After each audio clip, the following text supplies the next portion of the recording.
संभल में कुछ दिन पूर्व बंद कराए गए अवैध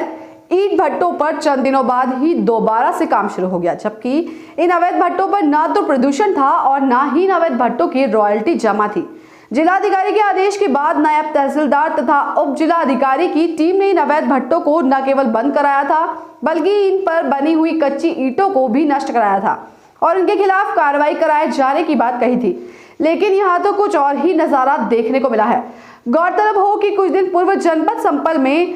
जिलाधिकारी मनीष बंसल द्वारा भट्टे माफियाओं की मिल रही लगातार शिकायतों को लेकर जनपद में 4 टीमें गठित की गई थी, जो कि आज बुधवार को एसडीएम संबल विनय कुमार मिश्रा द्वारा असमोली क्षेत्र के ग्राम बिलालपत और रचेता में न्यू सुल्तानी ईंट उद्योग, आजू बिक्र वर्ग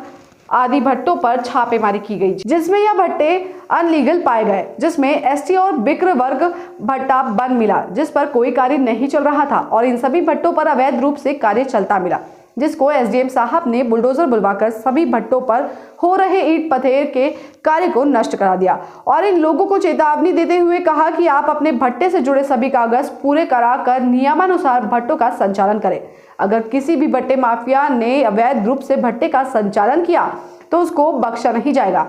इसी तरीके की कार्रवाई की जाएगी। वहीं रचेटा गांव में पूर्व प्रधान जाकिर के भट्टे पर अवैध रूप से बिजली चोरी की जा रही थी, जिसको मौके पर एसडीएम साहब ने पकड़ लिया और विद्युत विभाग के एसडीओ को सूचना देकर जाकिर के खिलाफ कार्रवाई के आदेश दिए। वहीं उसके भट्टे पर कुछ छोटे बच्चों से भी ईंट पाथने का कार्य कराया जा रहा था, जिसको लेकर संबंधित अधिकारी को सूचना देकर मौके पर बुलाया गया और उनके खिलाफ भी छोटे बच्चों से कार्य कराने को लेकर कार्रवाई करने के निर्देश दिए गए थे। लेकिन प्रशासन के वहां से हटने के बाद ही ईंट थापने का काम शुरू हो गया। अब सवाल यह उठता है कि आखिर जब यह भट्टे अवैध रूप से चल रहे थे, तब यह 4 दिन बाद ही वैध कैसे हो गए। संभल से मोहम्मद अली नकवी की रिपोर्ट।